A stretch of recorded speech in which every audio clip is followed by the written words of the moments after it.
Os dois conseguiram fazer todos os exercícios ou vocês não fizeram?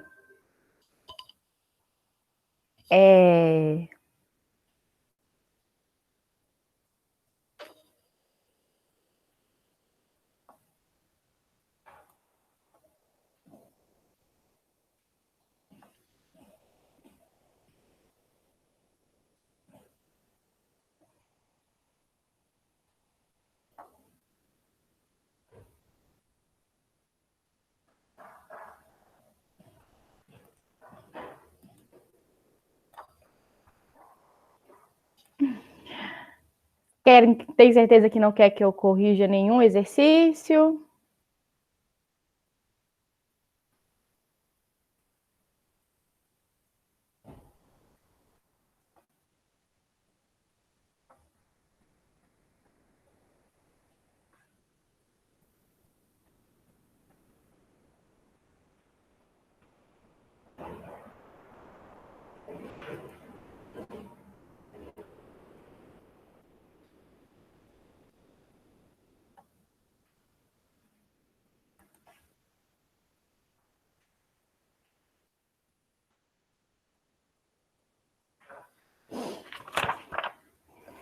Bom, então vamos fazer o seguinte. Eu vou falar um pouquinho com vocês desse capítulo de revisão. E aí, depois que eu terminar ele é bem curtinho. Acho que a gente termina ele bem rapidinho. E aí, qualquer coisa, eu gasto o tempo, o final da aula para fazer a correção dos exercícios, porque se alguém mais da sala tiver ficado com dúvida, tá bom? Então, vamos lá, olha só. Deixa eu compartilhar aqui.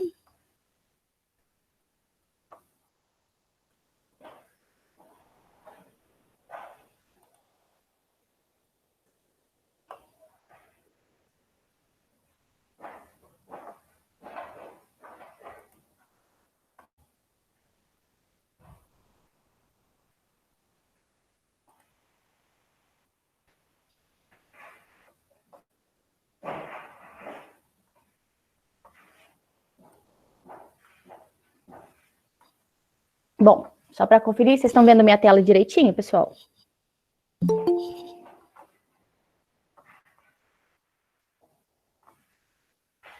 Então, tá bom. Então, olha só. A aula de hoje é referente ao capítulo B4, ok? Que é sobre as leis da termodinâmica. É o último capítulo de termodinâmica da apostila de vocês. Tá ok?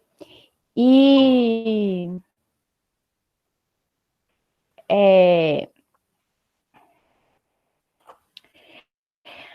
Bom, ele vai falar sobre, basicamente, sobre trabalho, quando a gente realiza o trabalho sobre um determinado sistema de gases, ok? Ou quando esse sistema de gases realiza trabalho sobre sobre um êmbolo, alguma coisa assim. E aí, olha só, a gente tem basicamente duas formas de realizar trabalho, né?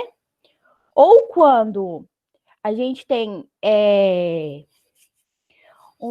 alguma configuração que possa realizar trabalho sobre o meu sistema, que é, por exemplo, esse exemplo aqui, que a gente tem algumas pás ali dentro, e aí o que acontece é que quando esse bloquinho aqui, ele começa a descer, ele vai fazer essas pás girarem dentro do meu sistema com gás ali, e aí isso vai realizar trabalho sobre o meu sistema com gás.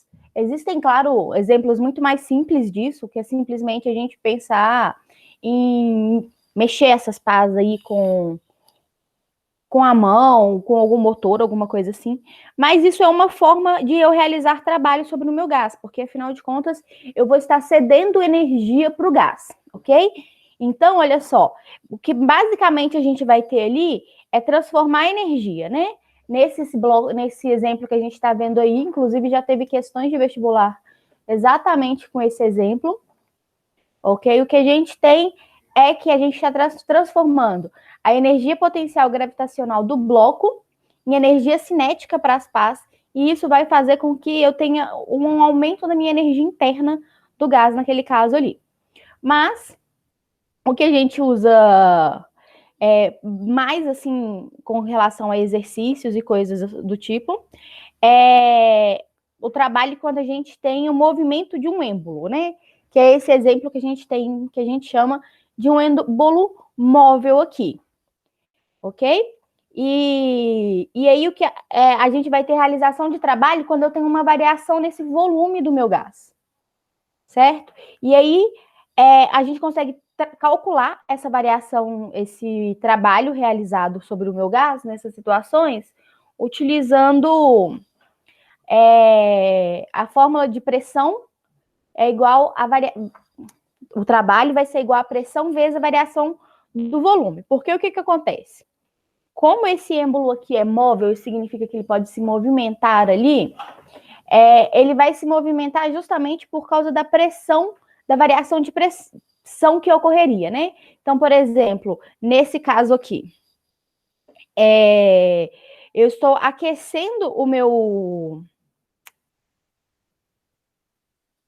meu sistema, e aí, então, quando eu aqueço, a tendência disso daqui é eu aumentar a pressão do gás que está ali dentro. E isso acontece porque as moléculas vão ficar mais agitadas, ok?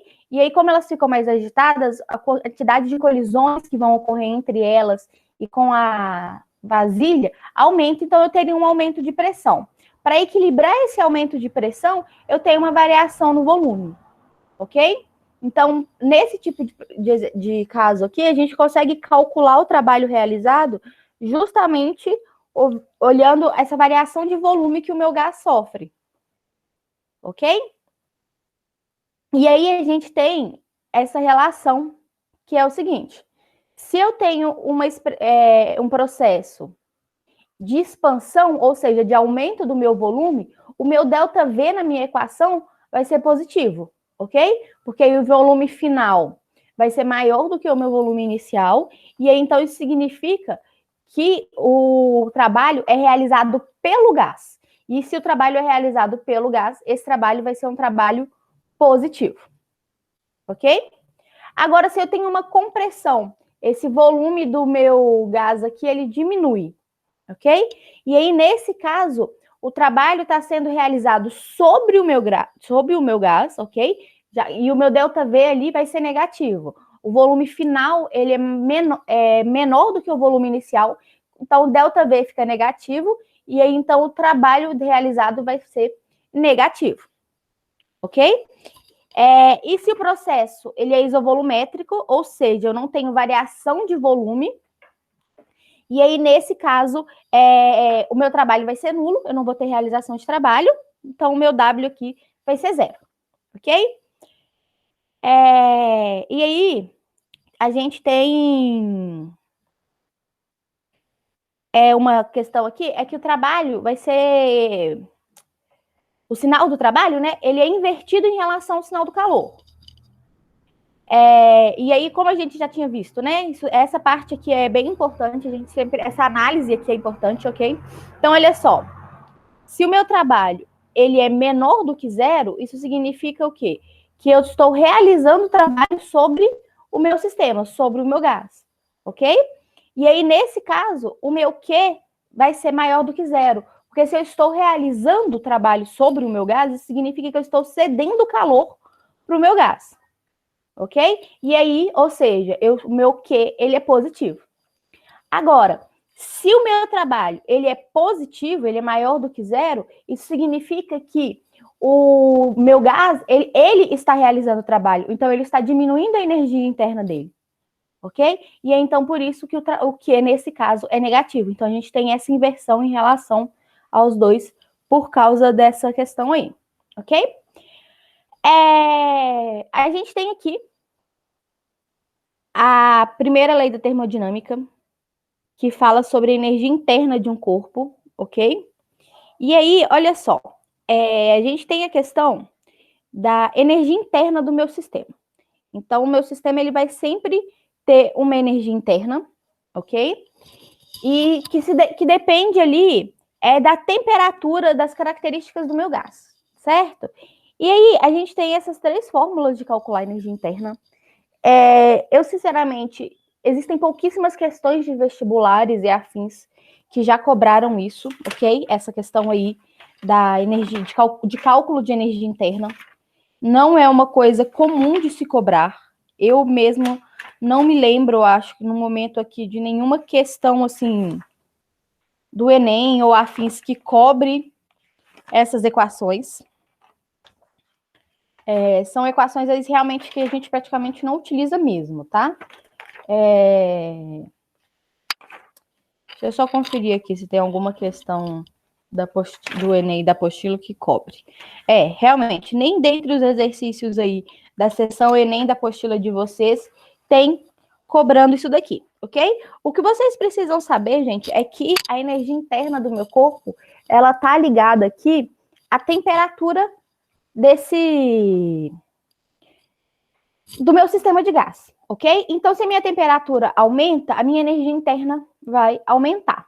Se a minha temperatura vai diminuir, a energia interna diminui. Isso basicamente acontece por causa do calor que eu vou ceder ou que eu vou retirar do meu sistema, ok? Então, assim, essas fórmulas aqui não são dentre as fórmulas de física, é uma que não vale muito a pena, assim, a gente decorar e pensar muito nisso, ok? Basicamente, o que vai ser cobrado é a fórmula mesmo da primeira lei da termodinâmica, ok? Então, assim, vocês precisam entender o que é energia interna, mas essa parte de calcular a energia interna, ela, digamos assim, que seja bem não útil, ok? E aí, então, vamos para a primeira lei da termodinâmica, né? A primeira lei da termodinâmica, ela é aí um princípio geral que leva em conta a variação de energia interna de um sistema durante um processo em que ele troca energia com a vizinhança, ok? Então, olha só, a energia interna vai falar basicamente isso daqui, que a variação da energia interna que um corpo sofre, ok? Ou seja, esse delta U aí, a gente vai chamar sempre de energia interna o delta U, vai ser igual a Q, que é a quantidade de calor que o meu corpo ele está cedendo ou que ele está recebendo, menos o trabalho, tá certo? O trabalho que ele realiza ou o trabalho que é realizado sobre ele. E aí, aqui é importante aquele diagramazinho que a gente viu aqui sobre trabalho positivo, trabalho negativo, calor positivo e calor negativo, ok? Porque isso daqui precisa ser levado em conta quando a gente vai utilizar a primeira lei da termodinâmica. Então, olha só, isso é o que vocês mais vão precisar analisar na questão, ok? Porque, como é uma questão, é uma fórmula muito simples, o que acontece na maioria das questões é que você precisa ter uma análise conceitual mesmo ali por trás disso daqui, ok? E aí vai depender de cada situação com relação aí se o trabalho é positivo ou negativo e se o calor ele é positivo ou negativo, ok? E aí aqui, ó, tem uma relaçãozinha, ok?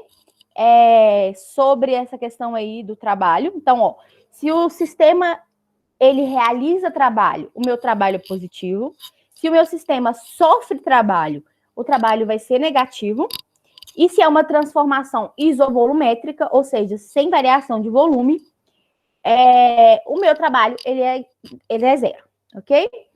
Para o calor, se o sistema recebe calor, o meu calor é positivo. Se o meu sistema libera calor, o meu calor vai ser negativo.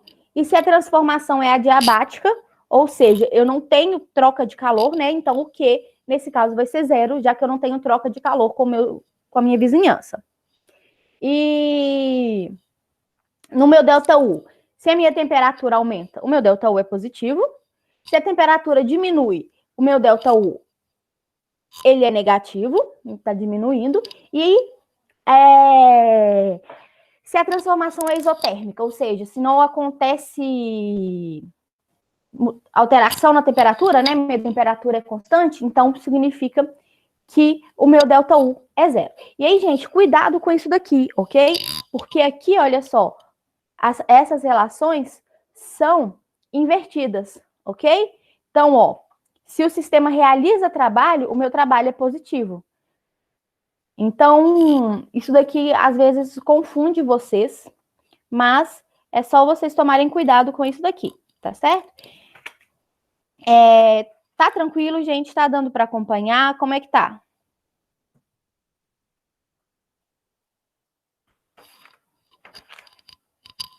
Ok. E aí, então, olha só. Agora, a gente vai... O que acontece também aqui, na maioria dos casos, é o seguinte. A gente sempre vai ter, quando for uma questão de aplicação da primeira lei da termodinâmica, em geral, a gente vai ter situações aqui em que um deles vai ser negativo, um deles vai ser nulo.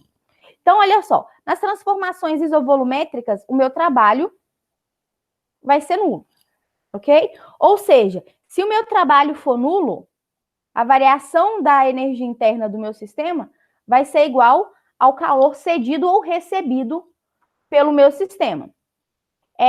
Numa transformação adiabática, que é esse caso que a gente tem aqui, eu não tenho troca de calor com o meu meio.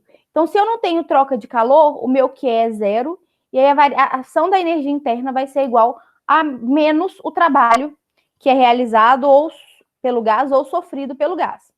E numa transformação isotérmica, como eu não tenho variação de temperatura, eu não vou ter variação da energia interna do meu sistema, ok?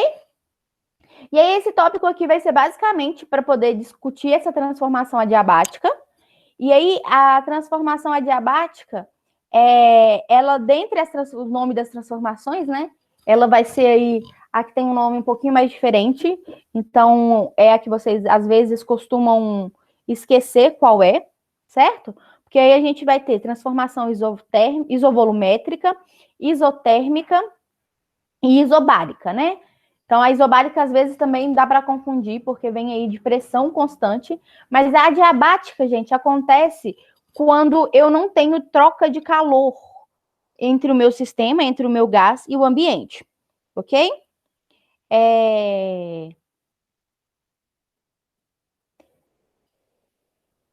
E aí, olha só.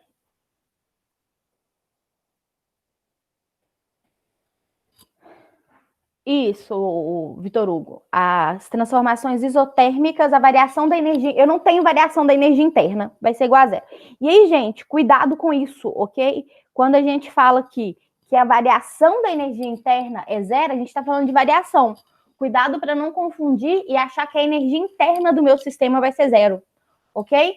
Isso também é um erro relativamente comum de se acontecer.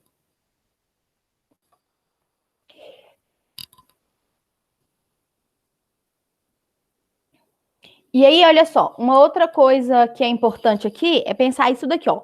Não é porque eu não tenho troca de calor com o meu sistema que a minha temperatura vai ser zero, ok? A minha variação de temperatura vai ser zero.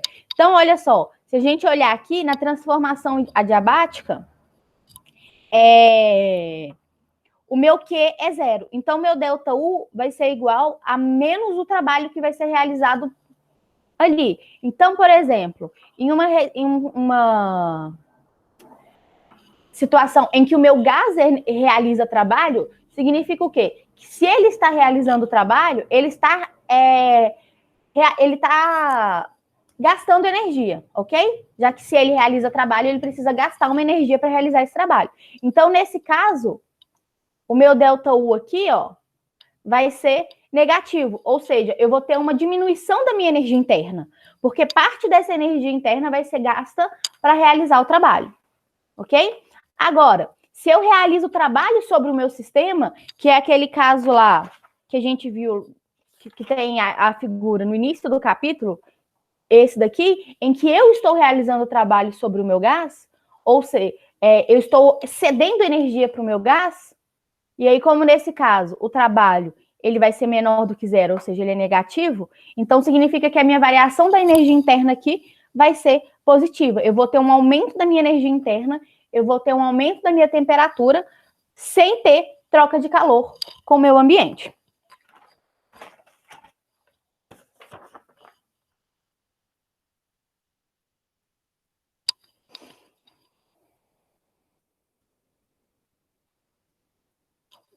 Ele tem aqui um exercício resolvido. Gente, isso aqui não faz parte dessa matéria, mas só lembrando que a análise desses gráficos aqui, ela é muito importante, ok? Porque utilizando esses gráficos assim, a gente consegue determinar o que vai ser constante em determinada transformação. Então, por exemplo, ó, nessa transformação 1, 2 aqui, ela é uma transformação isotérmica, ok? E aí, então, como ela é isotérmica, isso significa que o meu ΔU vai ser zero.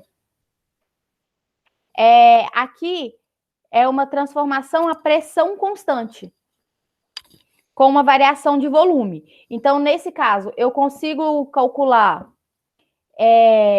o trabalho que vai ser realizado ali sobre o meu gás, ok?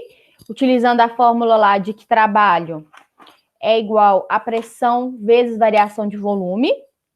E aí, nesse último caso aqui, a gente tem uma transformação isovolumétrica. E aí, nesse caso, como é uma transformação isovolumétrica, o trabalho vai ser zero. Então, assim, saber analisar gráficos, não só para essa parte da matéria, né? Saber analisar gráficos em geral é uma parte muito importante de quando a gente estuda física, ok? E em geral é uma coisa que vocês têm muita dificuldade, essa parte de analisar gráficos. Bom, então a primeira lei da termodinâmica é essa daí, da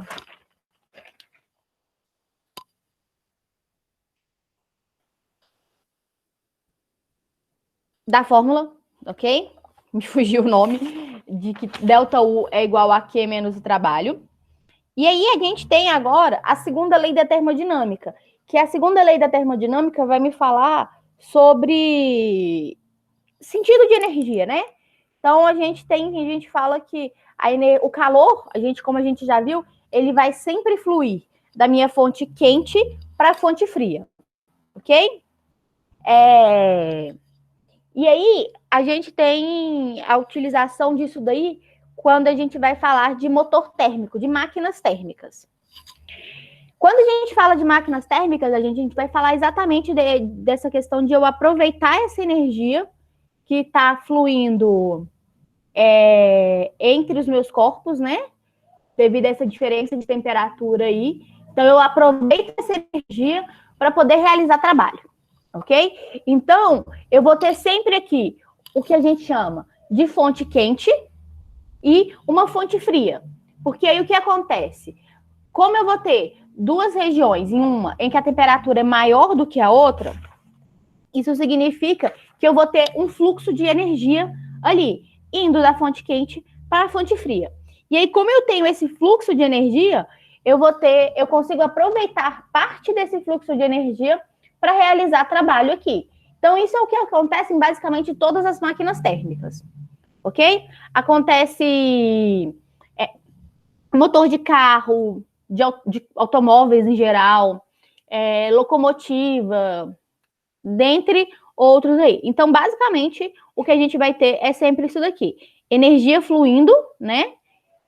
Espontaneamente aí entre a minha fonte fria e a minha fonte quente, e aí eu aproveito essa energia para realizar trabalho, para fazer alguma atividade aí.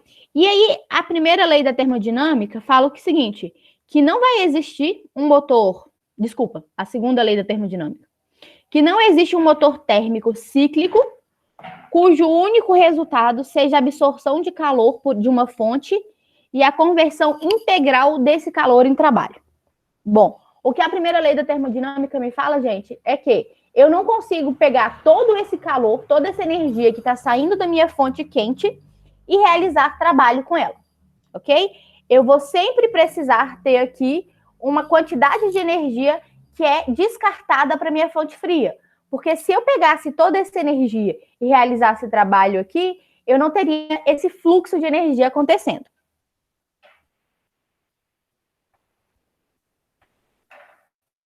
Ok? E aí a gente consegue, nesse caso aqui, calcular o rendimento da minha máquina térmica. Então, olha só, o rendimento aqui, que é dado pela letra Mi, vai ser calculado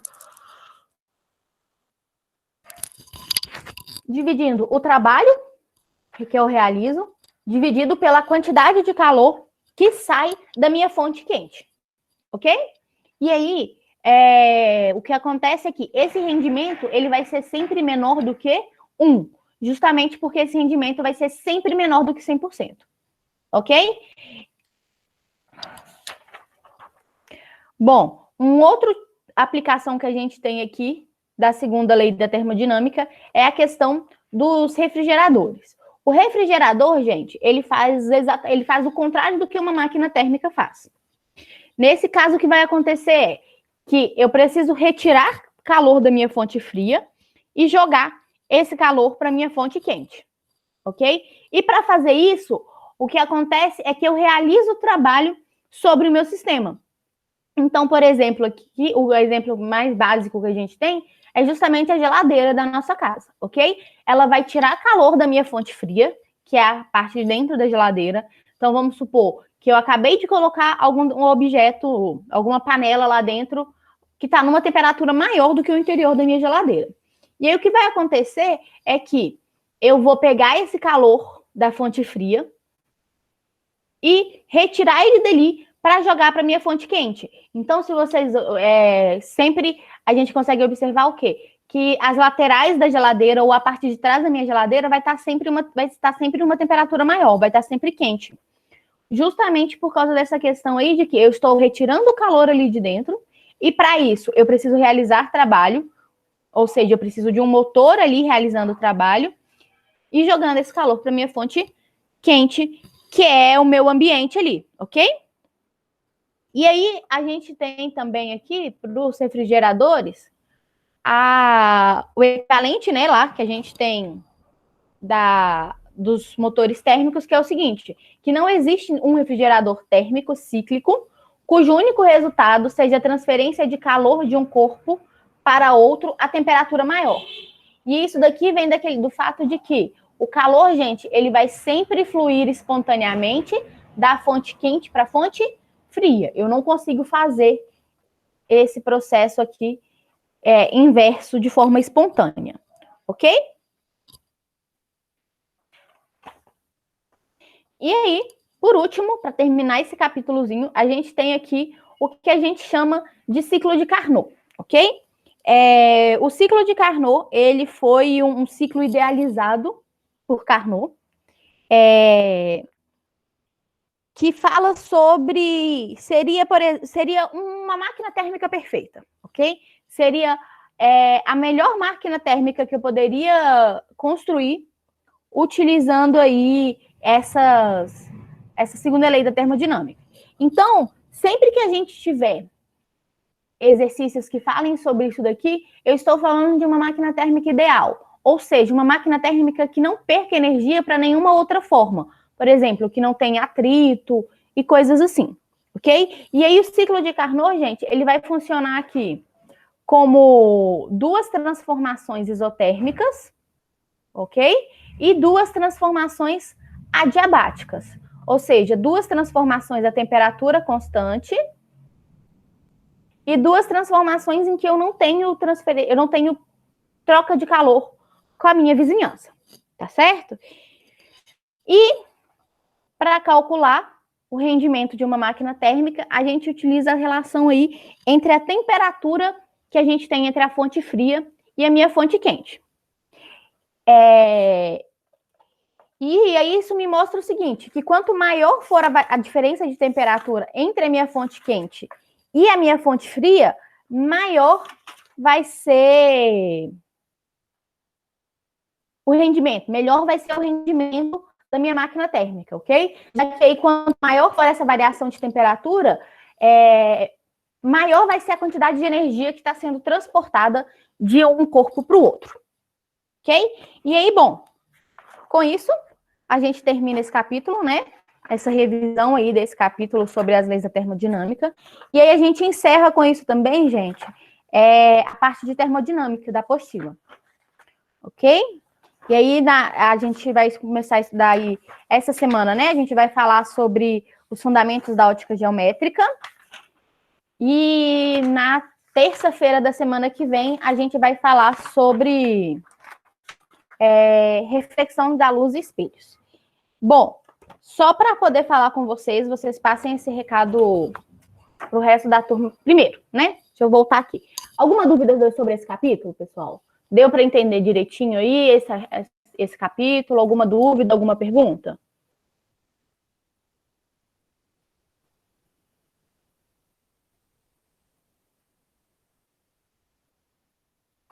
Tranquilo? E então, olha só. Façam os exercícios, ok? Como sempre. E na próxima aula, amanhã, deixa eu pensar. O capítulo de amanhã é bem pequenininho. Amanhã eu faço a correção dos exercícios que vocês tiverem dúvida, tá bom? Bom, vamos falar um pouquinho aqui sobre essa semana. Eu estava falando, né? Na aula de manhã vai falar sobre fundamentos da ótica geométrica. É um capítulo muito tranquilo, muito tranquilo. Ele basicamente não tem contas assim, é bem tranquilinho mesmo. E ele é bem tranquilo mesmo. E aí, na quinta-feira que a gente tem aula de novo, vai ser aula de revisão, ok? Então a gente vai fazer. A gente vai revisar o conteúdo que a gente. Para nossa avaliação intermediária. Se vocês olharem lá no meu Bernoulli, eu coloquei lá o conteúdo da avaliação intermediária, ok? Para vocês já irem estudando, porque aí na quinta-feira a gente tira dúvida e essas coisas assim. Bom, Maia, você não estava aqui no iniciozinho da aula. Você teve dúvida em algum exercício do capítulo sobre a aplicação das leis de Newton? Que foi o capítulo A6.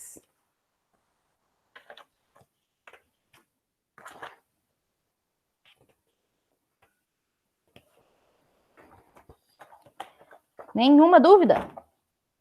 Gente, outra coisa também, tá? Eu coloquei. Essa semana tem também atividade no Google Forms para vocês fazerem, que vai servir também aí de revisão para a prova, tá?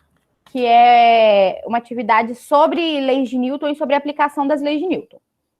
Ok? Bom, então eu vou fazer o seguinte: eu vou gravar a correção de um exercício aqui.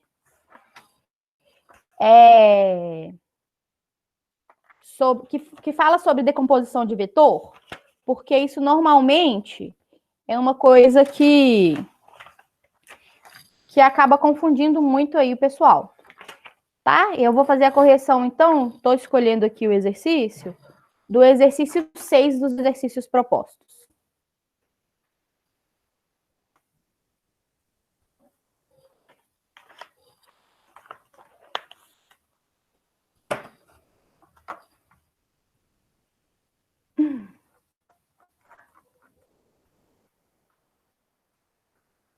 Só um minutinho que eu vou só copiar ele aqui para passar.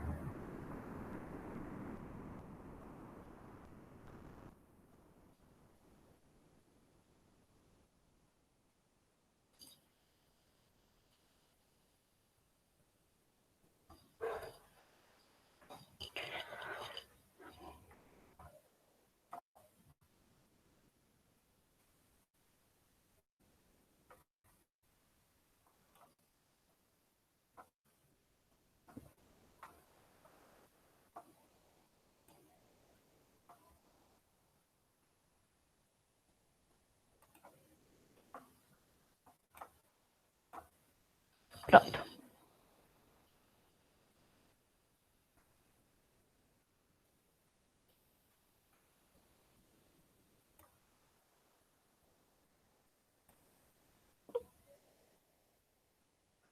Então, olha só, gente, nesse tipo de exercício aqui, o que é mais importante de a gente fazer é, primeiro, desenhar as forças que estão atuando sobre o meu corpo, ok? Então, olha só, o exercício fala o seguinte: uma caixa de massa 100 gramas é pendurada através de cabos conforme a figura.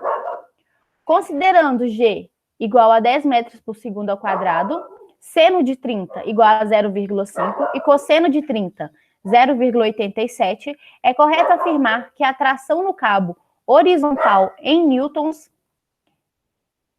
é igual a. Então, olha só. A gente vai ter aqui, ó, nesse caso,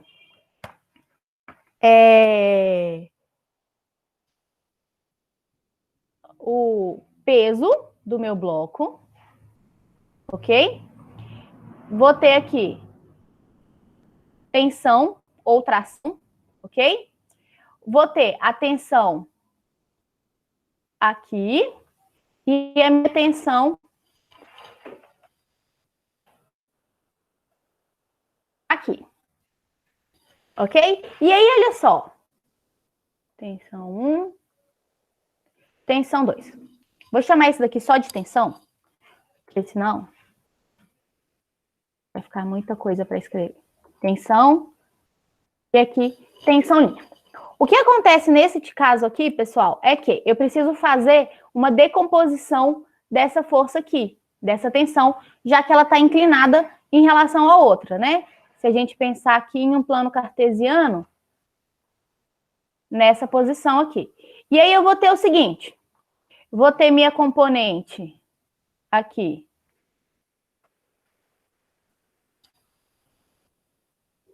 Tx.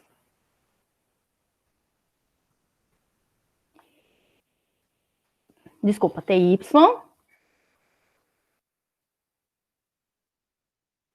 E aqui a minha componente Tx. Ok?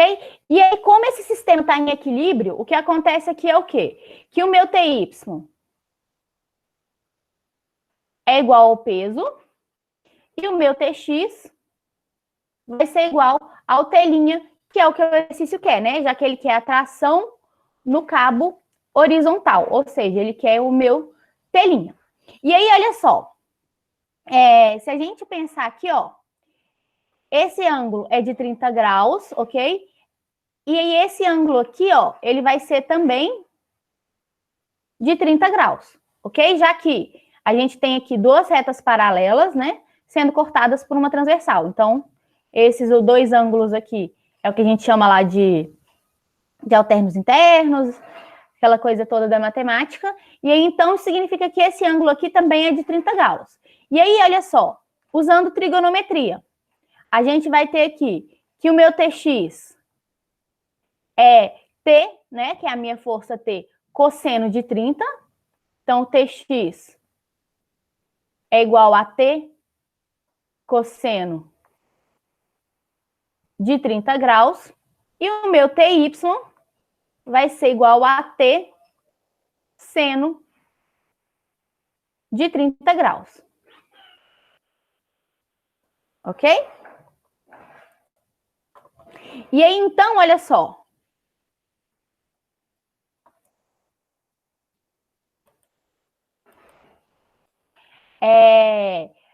Eu consigo calcular o valor do meu T utilizando essa relação aqui. Consigo calcular o meu peso. O meu peso aqui é de 100 gramas, passando para o sistema internacional, né? Ó, minha massa, desculpa, vai ser de 0,1 quilogramas, ok? Então, meu peso, que é massa vezes gravidade, meu peso vai ser 0,1 vezes 10, meu peso vai ser igual a 1 Newton. Ok? Então, ó, o meu TY, que é igual ao peso, eu vou colocar aqui que o meu peso é igual a T seno de 30. Então, meu peso P vai ser 1, é igual a T vezes seno de 30, que é 0,5. Então, o meu T aqui, que é essa tensão nessa corda que está inclinada, vai ser 1 sobre 0,5, que vai dar aqui 2 newtons. Ok? Tá tranquilo para acompanhar? Pessoal, tá dando para acompanhar? Então, minha tensão T aqui vai ser igual a 2 newtons. E aí, a gente usa isso para calcular o nosso Tx, o nosso Tx, que é igual a T', né? Então, meu Tx é T vezes o cosseno de 30. Meu T' vai ser igual a T, que é 2 vezes o cosseno de 30, que é 0,87. E aí, então, o meu T' aqui vai ser igual a 1,74 newtons. Ok? Então, assim, esse tipo de exercício, pessoal, sempre que tem esses exercícios de aplicação de lei de newtons, assim, a principal coisa, a primeira coisa que a gente tem que fazer é desenhar as forças, ok? Então, assim, nessa parte que a gente está tendo provas online, passem esse desenho para a folha, ok? Então, se tiver alguma questão nas provas dessa parte da matéria que tenha esse tipo de exercício, façam um esquema dele na folha, ok? E aí façam o desenho das forças, tá? Porque isso simplifica muito exercício. Não tentem fazer esse tipo de exercício sem desenhar as forças, porque fica muito mais difícil de ser feito, ok? Então, assim, se ninguém tiver mais nenhuma dúvida, a gente termina a nossa aula aqui com essa parte aí. E avisem o pessoal, por favor, porque nem sempre todo mundo presta muita atenção no roteiro, né? Que eu postei o conteúdo da avaliação intermediária e a gente vai ter aula de revisão essa semana, tá bom? Então, pessoal, tchauzinho para vocês e até amanhã, porque amanhã a gente tem aula de novo.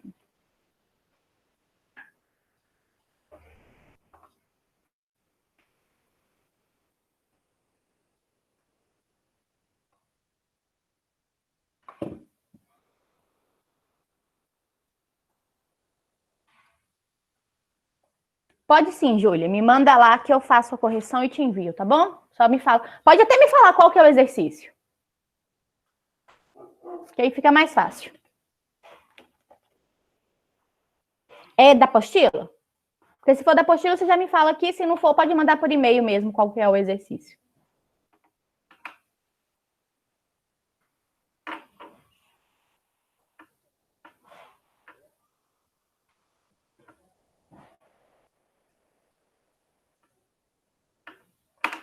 Tá, então aí você me manda o exercício que eu faço a correção e te envio, tá bom?